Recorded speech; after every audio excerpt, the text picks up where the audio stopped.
be advised that this recorded webinar has been edited from its original format, which may have included a product demo. To set up a live demo or to request more information, please complete the form to the right. Or if you are currently not on CSE Global, there is a link to the website in the description of this video. Thank you. Hello everyone, and welcome to today's webinar, Leading Edge Innovation for Mitigating Subdomain Hijacking Threats. My name is Christy DeMayo-Ziegler, and I will be your moderator. Joining us today is Mark Flegg. Mark is responsible for advising a global client base on digital risks and the preventative measures brands can take to safeguard their digital assets.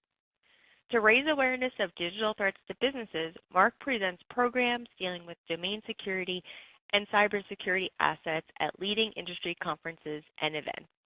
And with that, let's welcome Mark. Thanks, Christy. Hello, everyone.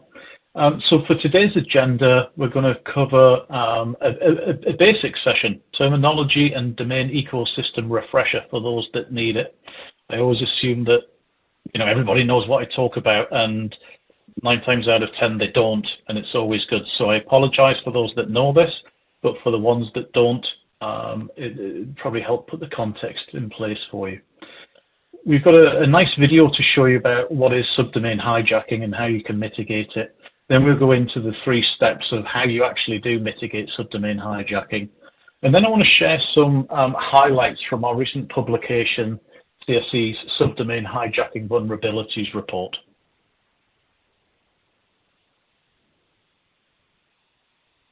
So in this first part of explaining the terminology, you've probably all heard the terms server, name server, zone file, etc. What is a server? Essentially, it's just a computer with a different operating system and software, and obviously bigger hard drive, bigger processor, more RAM. But operating systems on the server are there to help us run processes and achieve things. Example, your home PC or laptop, it'll probably either run Windows or OS X, which is Microsoft and Apple respectively. They are what we know as operating systems. When we talk about servers in the context of subdomain hijacking, or what we do at work, what we use them for, there are really 2 different types, and they do very different jobs. So you've got a name server, often referred to as the DNS. This hosts a zone file, and it basically acts as a traffic cop. It's directing traffic, and the operating systems on there that make it different are things like Bind, Power DNS, and proprietary software from different DNS providers. When we talk about web servers, this is the server that actually hosts the content. So this is where your marketing team, for example, would talk to somebody like AWS, Cloudflare, Akamai, whomever you're using to host that content. And the operating systems they typically use, Apache, Tomcat, Microsoft IIS, Linux, etc. So for context, how do all these servers work together? What's the internet ecosystem? Essentially, it's just a bunch of servers following orders, very specific orders, in fact, which make the internet scalable and reliable. They pass data to each other, which is known as packets. Each are independent, have different owners, and require different programs and processes in order to communicate with each other. So the diagram that we've got there, this is how you find a website on the internet, DNS being the backbone of it. So you go to your computer, you're connected to an ISP, internet service provider, that gets you onto the internet, and you ask for something like www.cscglobal.com. And that ISP has a program, and it knows to go to what we call the root server. And there are 13 of those around the world, different owners, makes it highly redundant. And they will go there and say, who is responsible for .com? And they will say, the answer is VeriSign. And VeriSign would be the registry. And for those that are involved in new GTLDs, when we talk about signing a TLD at the root, we're talking about adding it to that database of 13 servers. So we then go to the registry and we say, hey, we've got CSEglobal.com. What's the authoritative name server, please? That's the registry's job. When we register a domain, we have to tell it what name servers are used. So the registry responds with whatever it is, pdns1.csedns.net. So then we can go to the authoritative DNS and we say, hey, we've got a domain, www.cseglobal.com. What's the IP address? And it will answer, and then you get taken to the web host or your content server.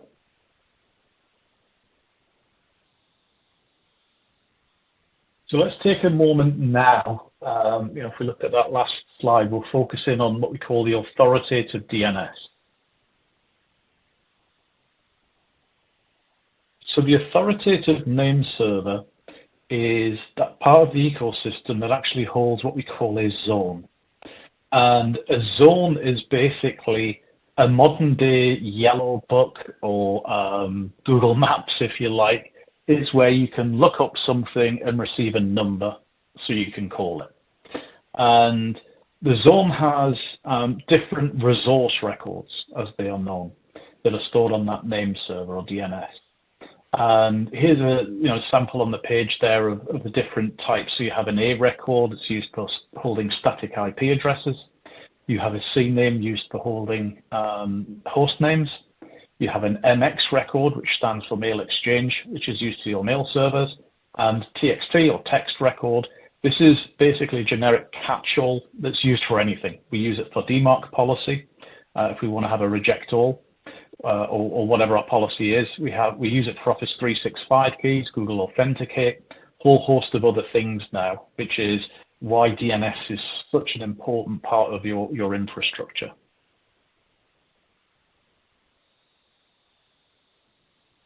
So I'd like to show you now a little video we made that hopefully, a picture speaks 1,000 words and it helps understand subdomain hijacking and how to mitigate it. Global businesses rely on the internet for everything. From emails, websites, authentication, and voice over IP. Throughout the year, businesses launch promotional websites, service announcements, and applications. Before users can reach the destination website to access content, there's a process that must be followed. First, the website owner will engage with a web hosting provider to request a landing page for an upcoming promotion. Next, they will reach out to their DNS administrator or IT team to make that connection. Behind the scenes, there's a lot more going on than meets the eye. In order for the site to display live content, they need to connect the dots, which is the DNS.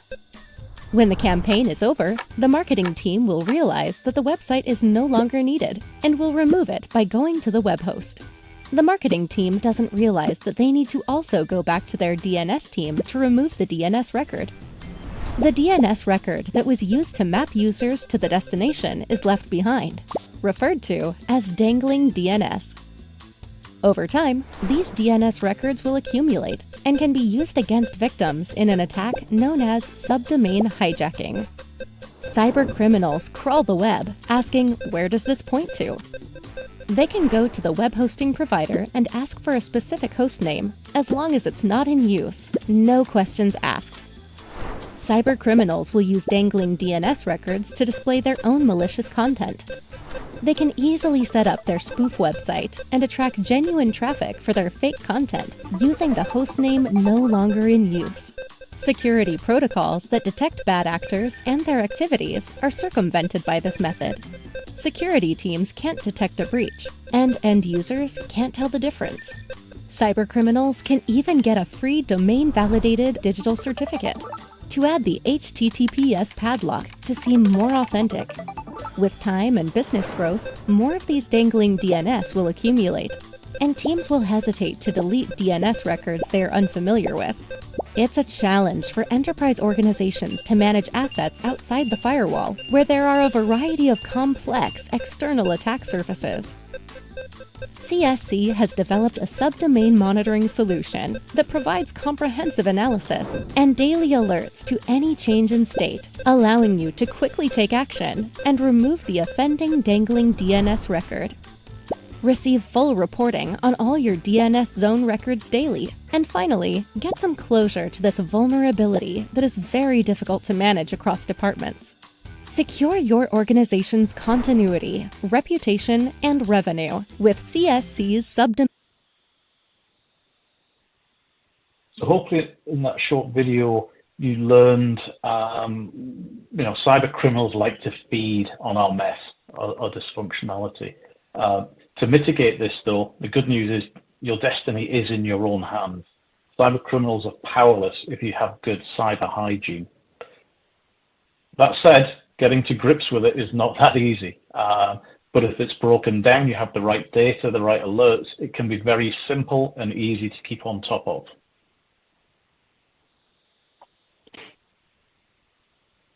So mitigating subdomain hijacking is pretty simple, really. There are 3 steps involved. Number 1 is review and remove unwanted legacy records. So basically baselining it, making sure you're clean moving forward. Then you need to have daily monitoring of your DNS resource records, those zone files. They change frequently, and you do need to keep on top of it. You also need to be alerted for new instances of active zones becoming inactive. You need to make a very quick decision as to whether this is legitimate or whether you need to do something. And I would suggest that you need to do something. You either need to purge the record that's being created, which is now dangling DNS potentially, or something's happened to your web host and your site is down and you need to resolve that. Either way, those alerts are imperative for keeping ahead of the cyber criminals. So now that you've got a better understanding of what subdomain hijacking is, how you can mitigate it, I want to give you a bit of an insight on some research we've done at CSE and go through our subdomain hijacking report highlights. Global businesses rely on the internet for everything these days. Websites, email, authentication, voice over IP, and many other things. It's now part of an organization's external attack surface, and it needs to be continuously monitored for cybercrime attacks and fraud. The domain name system, or DNS, is essentially, as we said earlier, the phone book of the internet, and DNS Records housekeeping is probably one of the worst managed tasks. Why? We've probably got 20 plus years of history now of different owners, policies, providers for DNS. And of course, with anything DNS related, everyone has this inherent fear of deleting something. And, there'll be a lot of records that were there before your DNS administrator started. It's like, I'm not touching that. So it's a significant challenge for companies to account for all the digital assets and recognize which ones are critical, functional, or redundant, and therefore no longer required. It's even more dire to consider that looking at thousands of CSE managed domain portfolios, 1 in 5 DNS records are left in a state where they are susceptible to subdomain hijacking. If we look at some of the points on here, we started with 6 million records, we filtered that to 440,000 of the A record and C name type, pointing to cloud infrastructure. Super important to understand this vulnerability only happens where you are outsourcing to cloud. If it's an internal data center, you still have 404s, the risk is less, but I would say, if that data center ever becomes breached, they can make changes and you would never know. So it's important to keep an eye on that and have proper cyber hygiene. 21% of DNS records point to content that doesn't resolve. That means you're vulnerable to subdomain hijacking. An astonishing 63% show an error status code of 404, which is page not found, or 502, bad gateway. Many of those domains with those DNS records are configured are getting a bad response. And then we have 38% that are showing up as internal server error. They are not necessarily as critical. It could be that you have to be connected to your VPN in order for that page to resolve. But again, these are things that need to be checked, need to be validated, and agreed that they either stay or they go. It's imperative you do not leave them dangling.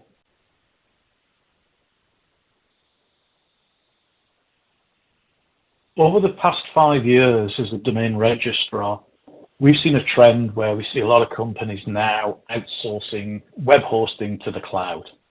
And that's great. It has huge benefits, cost effective, gives you access to additional features, etc.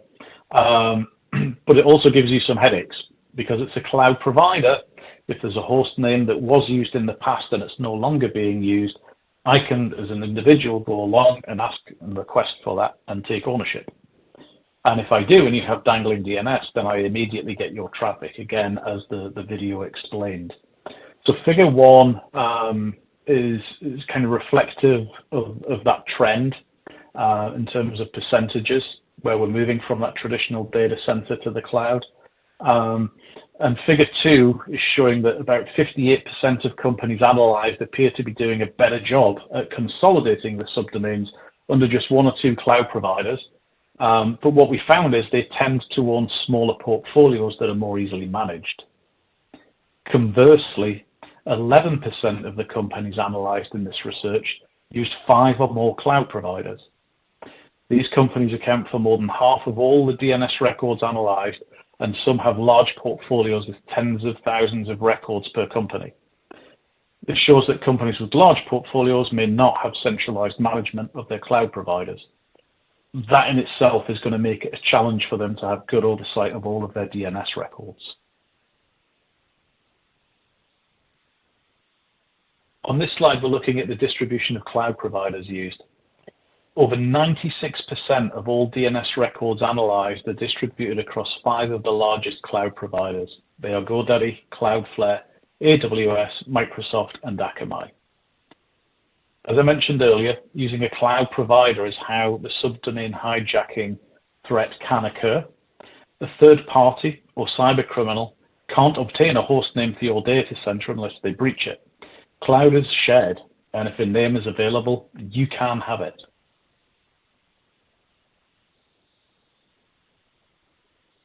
Just to give you an example, what happens if you don't address the issue, 240 top Microsoft Azure hosted subdomains were hacked to spread malware, but that's not the only thing they can do. Attackers can claim that domain, web host, create spoofed websites.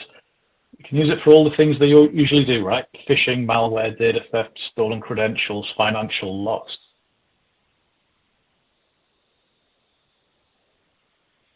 So I just want to kind of recap on one of the slides that you saw in the video about why you need subdomain monitoring. If you do fall foul to this, all of our systems are intrusion detection systems, all of the traps that we put in place to detect fraudulent sites and things, and phishing campaigns are largely rendered inoperable, because if I check, hey, I've got a phishing email, is this domain fraudulent? Nope, it's owned by the company. Well, is it foreign DNS? Could that have been hijacked? It could have been, but this is the provider that you use on all of their other domain names. Okay, so it must be a different web hosting provider, some cheap and cheerful one that some cyber criminals using. Actually, no, it's using AWS, Cloudflare, Akamai, etc. That's what they use for all of their other web hosting. Okay, so there's nothing visual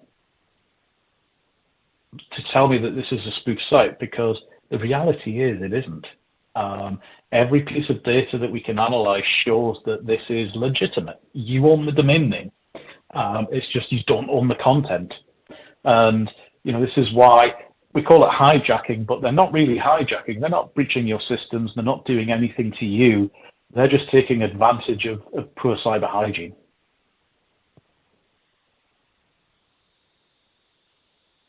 At CSE, we firmly believe in a defense in depth approach. So subdomain monitoring is one of many things that you can do to protect your digital assets. You can see on a diagram here, if I start from the bottom up, make sure you're using an enterprise class provider, somebody that invests in security, that keeps your assets safe. They have the right policies, the right procedures, the right processes. Staff are trained for phishing awareness, amongst other things. And they behave, and their reputation is like that you would want in your own organization. The next step would be secure portal access.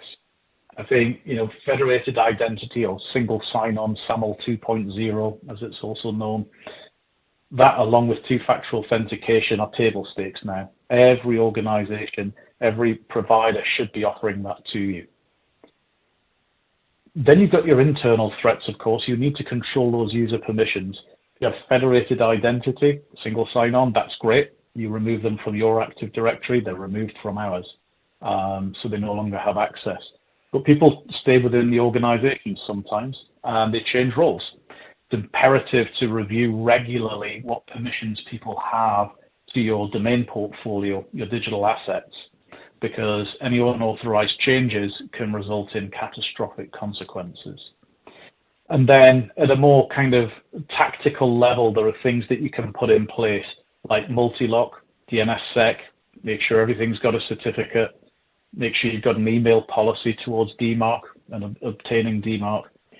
And we've got CAA records here as well, Certificate Authority Authorization. And for those that don't know, what this is a free service. Your DNS provider should have a CAA record, resource record that you hold on the zone. And on there, you can specify your policy, meaning which certificate authority, so DigiCert, Sectigo, Let's Encrypt, etc., are allowed to issue certificates for that domain name. This is another item that you can leverage to stop a little bit of subdomain hijacking, meaning if you do leave dangling DNS and a cyber criminal picks it up and they go and get the host name, they have a spoof site, what do they want to do? They want to use the Let's Encrypt certificate because that's the go-to provider for all the cyber criminals because they're free of charge.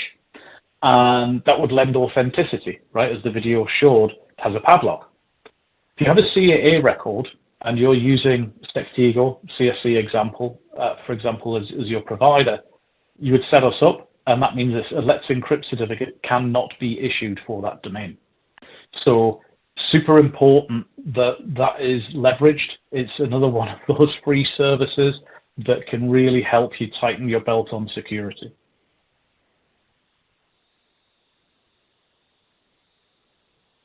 CSE have always taken security seriously. I do believe we kind of innovate in this area. We're constantly developing and introducing new security measures to help our clients and keep secure.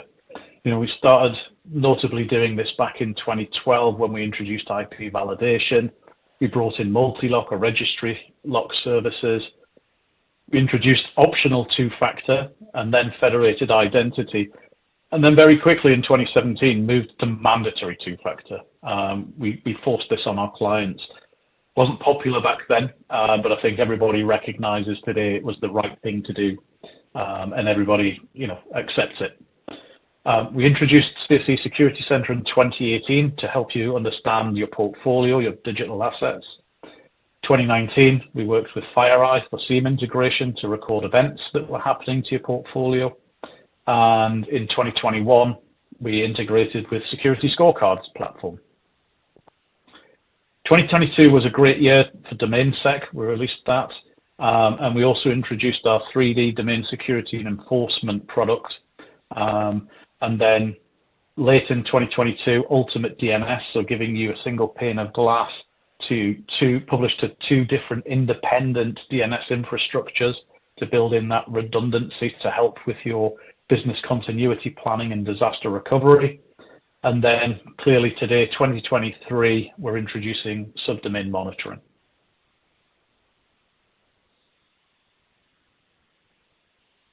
There are many articles on the internet. We've curated a few of them here, which we're happy to share with you on subdomain hijacking. They will be available in the presentation for you. So that concludes our presentation today. I'd like to thank you all for your time.